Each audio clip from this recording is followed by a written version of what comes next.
আবেদ আলী কিন্তু খুব সাধারণ পরিবার থেকে উঠে এসেছেন। জি। ওনার যেটা আমরা ওনার গ্রামে খোঁজ নিয়ে জানতে পেরেছি যে উনি ৮ বছর বয়সে নিজের বাড়ি ছাড়েন এবং ঢাকায় আসেন, কুলি হিসেবে কাজ করেন। তারপর ড্রাইভারি গাড়ি চালানো শিখে পিএসসিতে চাকরি নেন। আবেদ আলী সাহেব 1997 সালে পিএসসিতে গাড়ি চালক হিসেবে চাকরি নেন এবং পিএসসির কর্মকর্তাদের গাড়ি চালাতেন তিনি। ওনার বাড়ি হলো মাদারীপুরের ডাসার উপজেলায়। তো উনি চাকরিটা নিয়েছিলেন সিরাজগঞ্জের ঠিকানা দিয়ে। সিরাজগঞ্জে ওনার বাড়ি, সেই অনুযায়ী পিএসসি চাকরি হয়েছিল। এখন কিভাবে সেই চাকরি হয়েছিল, পিএসসি বা পুলিশ সেটা যাচাই করেছে কিনা সেটা এখন স্পষ্ট নয়। হ্যাঁ, এটা স্পষ্ট যে যাচাই করেনি, কারণ হলো যেহেতু ওনার ঠিকানা ওখানে নেই, পরে জানা গেল, পিএসসি জানতে পারলো যে আসলে মাদারীপুরে তার বাড়ি নয়, এই সিরাজগঞ্জে তার বাড়ি নয়। হ্যাঁ, তো সেটা স্পষ্ট যে শুরুতে যাচাই করা হয়নি। পিএসসি 2014 সালে যাচাই করতে গেল প্রশ্নপত্র ফাঁসের সঙ্গে তার জড়িত থাকার একটা প্রাথমিক প্রমাণ পেয়ে এবং তাকে চাকরি থেকে বরখাস্ত করা হলো।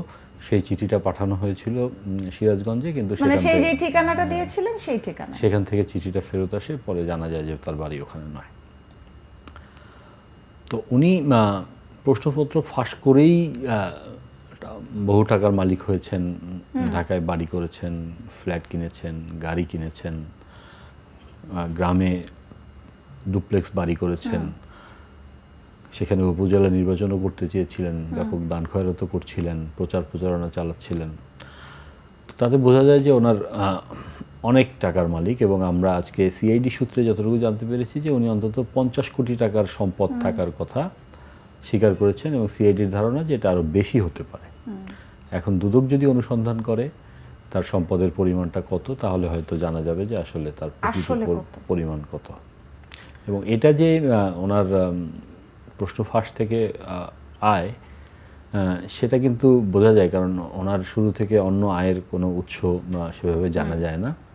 এবং উনি একটা টিভি চ্যানেলের সাথে সাক্ষাৎকারেও বলেছেন যে উনি প্রশ্ন ফাঁসে জড়িত ছিলেন এবং সেখান থেকে যে আয় করেছেন, তিনি অবশ্য দাবি করেছেন যে উনি টাকাগুলো দান করে দিয়েছেন। পিএসসির 2জন উপপরিচালক, একজন সহকারী পরিচালক, সাবেক একজন সহকারী পরিচালকের নাম এসছে এবং পাসপোর্ট অধিদপ্তরের একজন কর্মচারী, বিভিন্ন ব্যবসায়ী, তারপরে যুবক, তারপর অন্যান্য সংস্থার 2-1জন কর্মচারীর নাম এসছে। মানে এদের পুরোটার একটা চক্র ছিল। পিএসসিতে যারা ছিলেন, পুলিশ এখন পর্যন্ত যারা বলছে, তারা আসলে প্রশ্নটা ফাঁস করার সঙ্গে জড়িত ছিলেন ওনারা, আর বাকিরা ছিলেন আসলে প্রশ্ন, মানে যারা প্রশ্ন কিনবেন তাদের সংগ্রহের কাজে। তো এই পুরো জোটটা মিলেই বহু পরীক্ষার, এখন পর্যন্ত বলা হচ্ছে 30টির বেশি পরীক্ষার প্রশ্ন ফাঁস করে সেখান থেকে নিয়োগ দেওয়ার ব্যবস্থা করার চক্রে মানে কাজটি করেছেন এবং এর মাধ্যমে প্রচুর টাকা ইনকাম করেছেন।